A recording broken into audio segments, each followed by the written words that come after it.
Definitive Guide to Fixing Your Hook, part 5 here. Understanding the wrist movement in the swing is how your wrist moving potentially causing you to hook it too much. That's what we're going to go through today. Looking forward to sharing this with you. Okay, lots of variables in the golf swing. Today we're talking about how the wrists are moving. Is that causing you to hook it? So if you look back at some of the other videos, it explains, one, the ball flight rules or laws when it comes to why we might be hooking it. So if the club face is getting too close, that's what we're going to go through today. And what does that mean? I'm talking closed at impact, okay? So there's lots of ways to do it, where even though it looks very close here, I could still be at impact and have the face not closed, okay? That's just dependent on my hand position at impact, right? Obviously, that would be extreme shaft lean to offset that face position at the top, but that face is still pretty square. But if I'm not able to do that and the shaft starts to line up, you can see how that face starts to get a little bit pointed left of the target for me, and then that's how we're going to be hitting a shot that ends up too far left or going left as I'm hitting it, okay? So let me just kick on the TrackMan here, and we're looking at if the face is getting a little bit too shut because of my wrist movement, okay? So my wrist movement as I go away, for players that are hitting it too far or too much of a hook, as I'm going away, sometimes I see them actually roll their forearms and their wrists downwards, okay? So that's putting the face, again, in a de-lofted position. It's not actually shut if there's enough shaft lean, okay? So if I hit that one, so you can see, like, even though the face looked like that right there, the face at impact is not gonna be shut. It's actually right around 0, okay?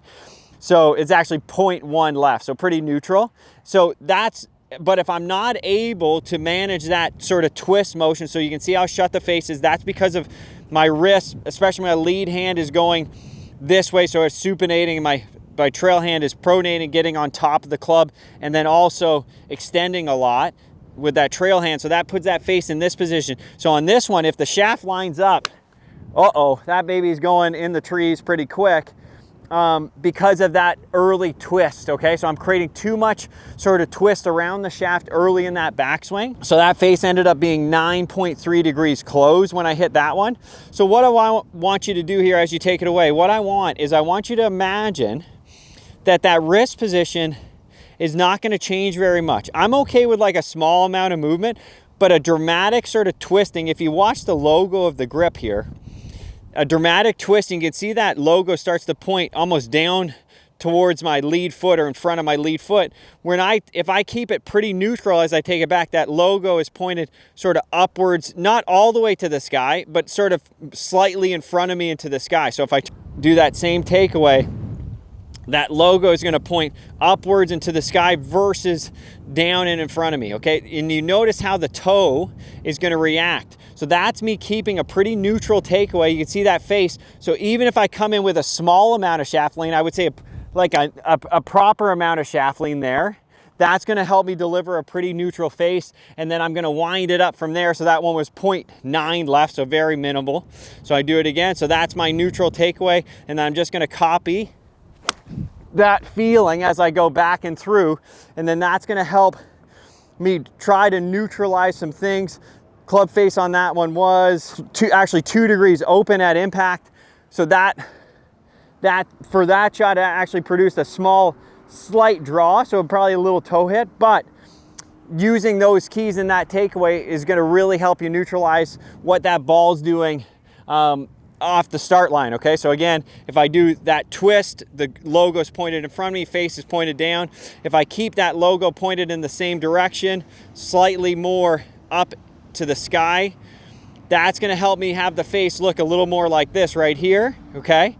And that's a good spot. So from there, I'm gonna wind it up and try to imagine that face is gonna stay pretty similar position. If the face twists down and I wind it up, again, that logo is pointed this way. I want that logo to point more back at my body when I get to the top of the swing.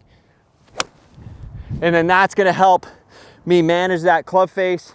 I'll be interested to see this one. So that was pretty neutral path, and club face was slightly open, okay? So making sure that you understand that feeling, that's gonna really change that start line, and it's gonna help you hit a lot straighter shots versus adding that big twist motion at the start of the swing, and then you're having to react the rest of the swing to offset what that club face is early in the takeaway. So get that wrist motion right. It's gonna help you control the club, gonna help you control the club face. Thanks so much for watching, guys. Have a great day.